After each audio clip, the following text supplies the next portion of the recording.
Hey, hey, good morning. Howdy. We should not be this happy to talk about sin. No. We Hey, good morning.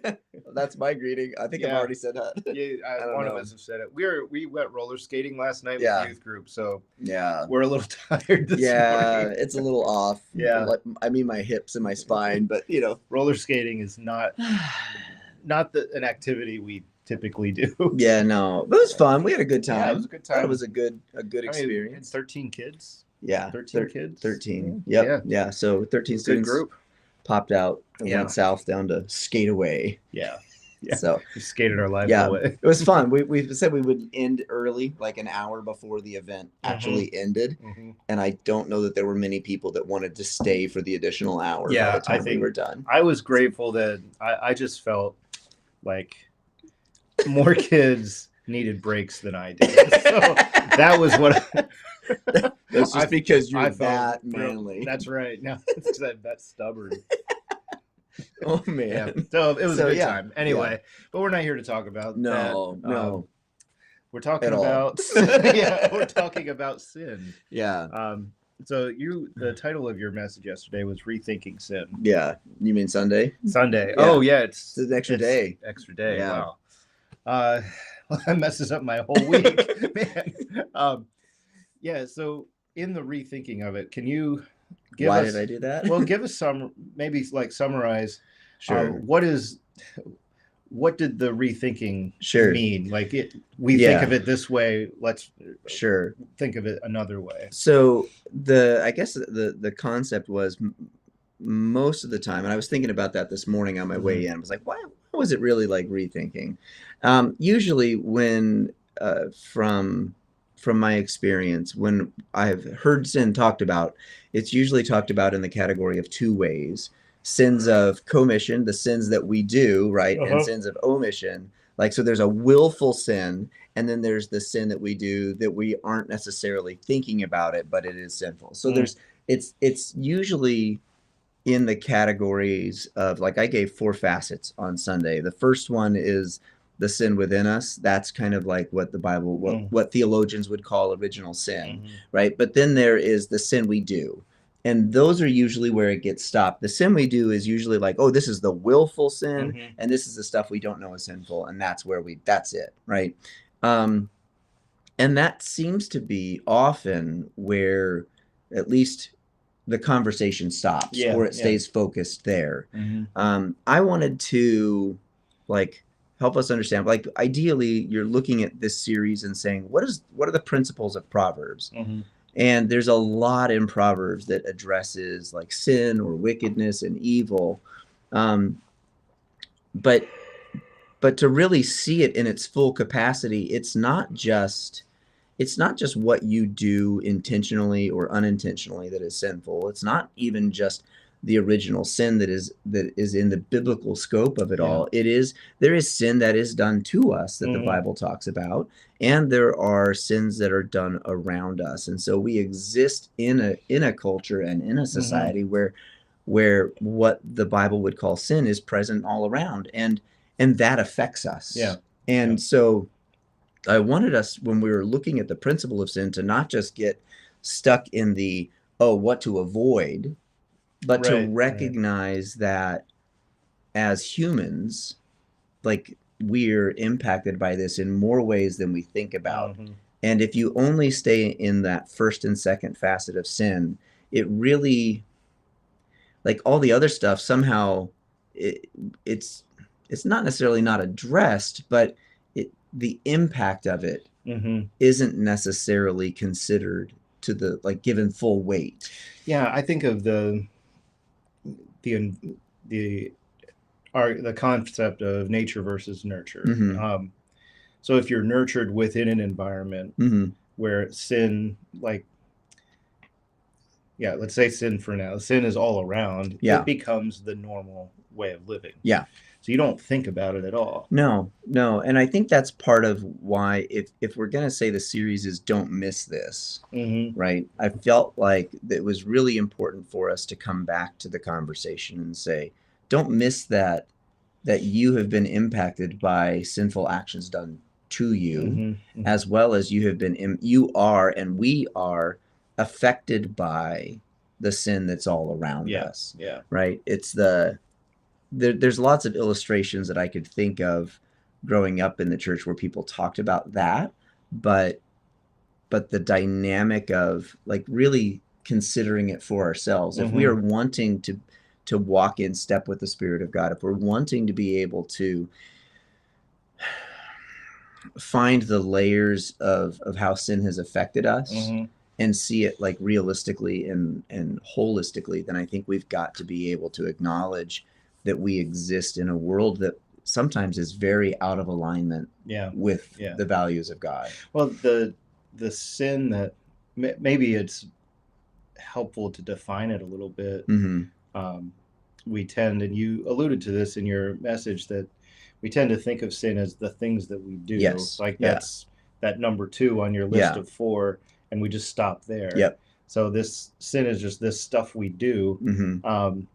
But is it just stuff we do that's against each other? Is it against God? How do we start to define sin in light of who God is and who we're supposed to be? Sure. If you're going to look at just the biblical concept of it at a base layer from like First John and Deuteronomy, you'll see that it's when you break God's law and when you sorry, my brain. I went skating last night and fell really hard on my on your backside, and so it's affected my thinking. It's when we break the law of God, as well as like, and also when we do something like against Him, right? And so you've got those two basic concepts of this is how the Bible kind of posits sin. Yeah. But then you look at like what does that begin to look like? Yeah. That's what we tend to see in scriptures, that we tend to go, oh, that's sinful, oh, that's sinful, or that's sin. But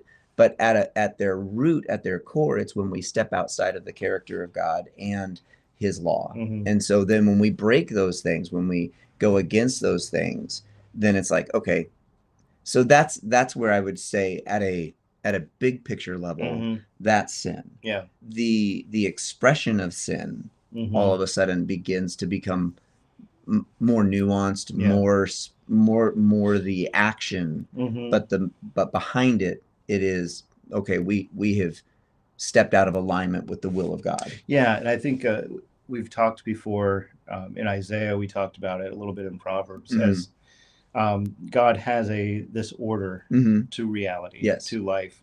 Like wisdom is that living according to the knowledge of, living according to the knowledge of reality.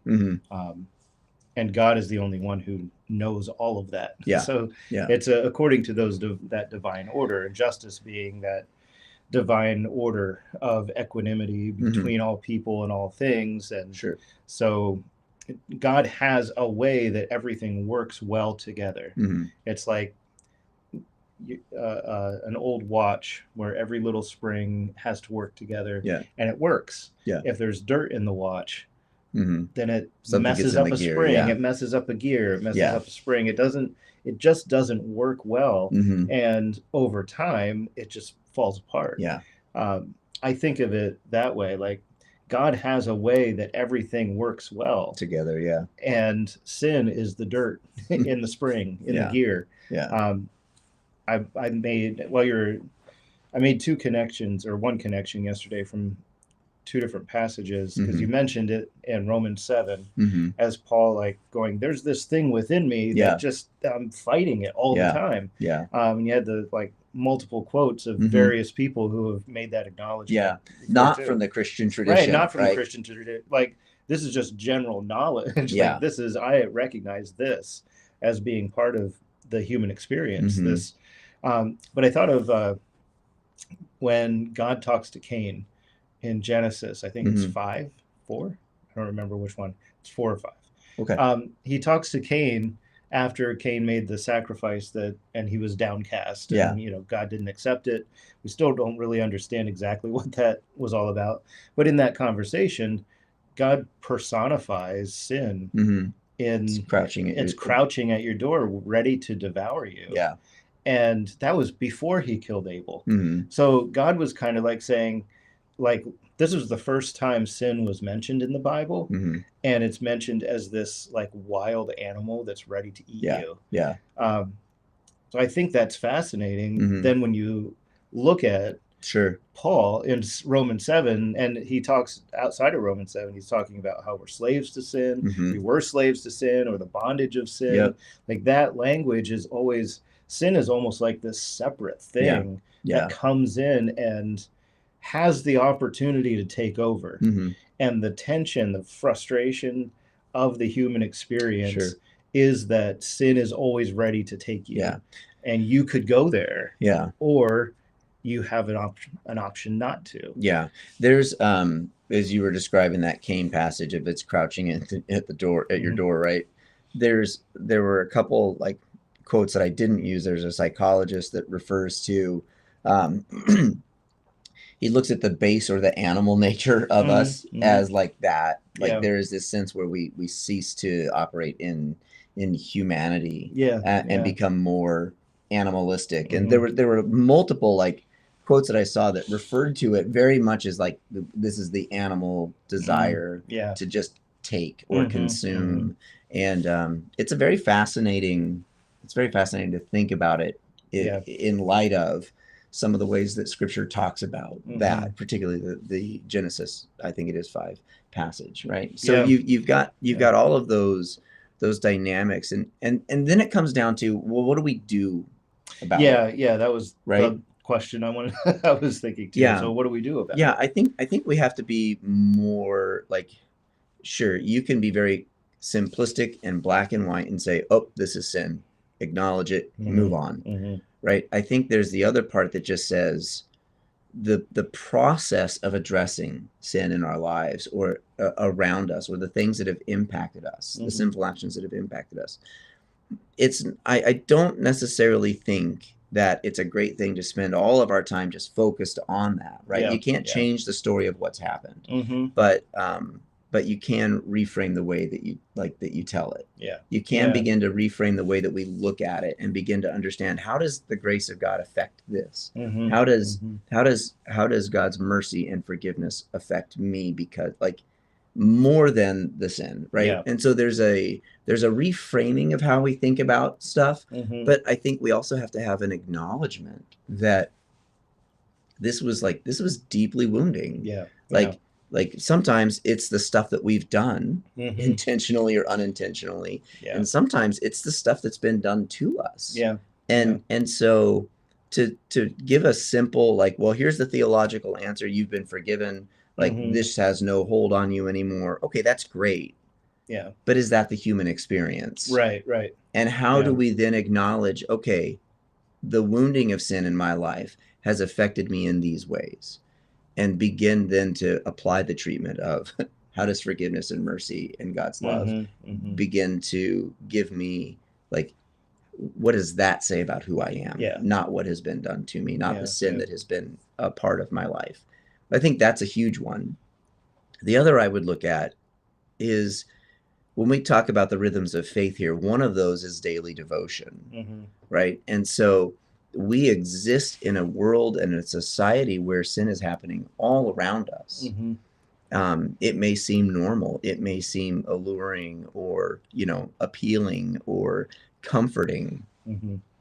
But if we are wanting to walk with Jesus, if we are wanting to follow in his way of living, then we're devoted to him, we're devoted to God. I think we have to be aware of the influences that will pull us away from that devotion. And like we would what is it? Don't smoke, cuss, or chew, or go with the girls that do, right? It's okay. There's ways that the church has always talked about. You got to be careful, right, with understanding the influences in your life. But I think you can make it like kind of like a trite, dismissive thing like that we grew up with or heard. But what does it look like for us to just acknowledge that, okay, my heart, there's a war for my heart. There's a war for what is, like, where my devotion will be. And I think that's probably one of those other places that when we get to acknowledge that, okay, I guess it'll be more of a sobering perspective of sin, right? There are things in my life that I need forgiveness for. Yeah. Right. There's a reason that there's a separation between us and God. But then there's also stuff that has wounded us because other people are separated from God by sin. Right. Okay, so how do I handle that? Yeah. And then how do I exist in a society where that separation is at play? And go, okay, I want my heart, my focus, my devotion to be on God, on Christ. Yeah. All right, I gotta focus there. Yeah. And then to be able to go, is this part of society or culture? Is this pulling me towards that, or is it pulling me towards God? Do you think it's more? This is what I'm processing. Is it more helpful to have the list of sins that you just shouldn't do? I don't think so. I mean, sure. Versus whatever else I'm going to say. As a parent, the answer to that is yes. Yeah. No. Is it because that's when it sticks with this is what I do. You like, all right, here's the 300 things I don't do. These are the sin things. I don't do those. Yeah. Here's the questionable ones that I'll put on the list too. Yeah. Right. Because you stay as far away from it as possible. And then so that goes on the list as well. Eventually you get to the list that the Pharisees made. Yeah. So that isn't the best way. Is it more helpful to start thinking about what keeps me closer to Christ? What not keeps me as if Christ is going to push me away, but how am I demonstrating the character of Christ in this? Yeah. So I don't want to say we let go of the sin conversation completely, because that still has to be there. Sure. But when the list gets longer and longer and longer and gets more and more impossible to follow, there has to be something. I think we can move away from the list and replace it with, here's who Jesus is. Yeah. Let's try to be more like Jesus. Yeah. And I think that's the sense where there is some liberty that we have, is like when you move to that realm, there is a little more liberty, I think, for our life as Christians, because what will draw our hearts away from Christ sometimes is different for a lot of us. Like the things that we would sit back, and so like for me, if I'm focused on what are the things that pull my heart towards Jesus, then I go, it affects entertainment for me. It affects a lot of things where I go, you know what? That's just something that I know that's going to pull me down a path away from where I want my attention and focus to be. And so I make choices around certain things that I'm like, okay, this is entertainment. This is entertainment that I will watch. This is entertainment that I won't watch. This is like, these are things that I will engage in. These are things that I won't engage in because they pull my heart and my attention away from, they pull my devotion away from Jesus. And so if our focus is daily devotion to Christ, then that's like the highest, that's the goal. That's the beauty. That's the peace. Right. And so all of a sudden, if we're so focused on like, oh, don't do that because I want to stay on this path, then it's like, it's in driving and in riding motorcycles and stuff. It's where you look is where you go. Right. And so it's that sense of like, don't look off to the side of the road in a sharp turn when you're on your bike, because you're going to drift that way. You've got to look through the turn and where you're going. And so in many ways, I think devotion to Christ is looking not at, oh, stay away from this stuff, stay away from this stuff, stay away from this stuff. Well, then all of a sudden you're like, well, why do I have to stay away from that stuff? Right. You know, as a kid growing up, I was like, I don't understand that. What happens if I do it? What's the terrible, like all these other people are doing it. And they're miserable, right? Well, or not the people doing it. But the people that are telling you don't do that, don't do that, don't do that, don't do that, aren't necessarily people that are enjoying the devotion to Christ. They're really avoiding sin, right? And so I think for me, when devotion to Jesus became more of the thing that I focus on, like, okay, things that I wouldn't have looked off to the side of the road at and gone like, that's gonna wreck me, right? But the more I'm focused there, the more that there's like, okay, there's some things that I just generally avoid, but the more other things that pull away from that devotion, that heart focus on Christ, all of a sudden those things, like, they start to show up, and I'm like, oh, wait a minute, oh, this is this is something that I'm just looking for because I think that's going to make me happier, or that's going to make me feel more comforted. And that reshaping of, the more that I focus on Christ, it's more the subtle nuances of life that all of a sudden start going, hey, this is dividing my heart. This is dividing my devotion. This is something where I need transformation to take place.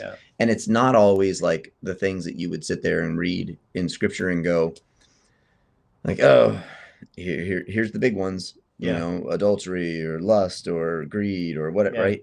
But it's those little things of like the subtleties. That just are like, okay, this is pulling your heart away. You just start to think about them just a little bit. And then you find yourself thinking about it a lot more. And that's the crouching at the door thing. I think when it's such an interesting, going back to that Genesis 5, it's so interesting that God tells Cain, sin's crouching at the door, ready to devour you. And in the next passage, he kills his brother. And that it's like, oh, it happened. Like, he was devoured by sin. And it's ultimately, it's damaging to us. Sin just always becomes damaging to us and to the community around us. It's that thing that I mentioned. It very rarely ever affects just us. Right. And I think the longer that we've done pastoral ministry, the more that we've seen the ripple effects of those choices of people saying, hey, I want what I want. You know? So if we could, I think the barrier though is when we just focus on the 150 things not to do. It gets overwhelming. Like eventually you just start going, I'm not even going to pay attention. I'm sinning every single day. In some way, because there's something on this list that I probably didn't do or did do. So then we give up. So it's so much better to say, let's just I'm just going to focus on Jesus and trying to be like Jesus today. And trust that grace covers whatever the sins are that I may have inadvertently committed, and make that my goal rather than avoiding, like, trying not to break the list. Focusing in on the devotion. I think that's where, like, the daily office is a really beautiful aspect at the end of it, the beginning of a day, you know, and then at the end of a day of reflection on, like, how was I devoted to Christ today? What can I thank God for in the transformation of my life? Is there something that did happen today where I was out of step with the Spirit, out of step, out of obedience, out of devotion with God? And then confess that, agree with God. This is something that divided my heart away from you today, and help, like, forgive me for that. Help me to not do that. You know, that's I like the devotion focus way more than the focus off of the things that pull us away. So I think that's a good place to wrap today. I'd agree with that. So never mind, I wanted to wrap and I realized I should not. Don't wrap the last prayer. So, it doesn't rhyme anyway, Michael. So the prayer for today is in response to a passage out of Ecclesiastes. It says that those that wait for perfect weather will never plant seeds. Those who look at every cloud will never harvest crops. Where sometimes we just are so focused on those ideals that we don't actually put anything into place. This is the prayer for the day. It says this: Lord, this world has so many expectations of me, but today I will not seek to meet those. I will do my best to meet your expectations. I will make you my ultimate priority, Lord, by serving you, by praising you, by loving you, and by obeying you. Amen. Father, I thank you that you have given us grace, that you have drawn us to yourself, and even though there are things that we do that harm us or harm others, you offer a way of forgiveness, and I pray that you would help us to focus more on who you are, on drawing close to you and learning to be like Christ, rather than just being weighed down by guilt and shame in our failures. I thank you that you continue to speak love to us, and that your kindness is what draws us to you. Help us to live out that kindness and love with others as well. In Jesus' name.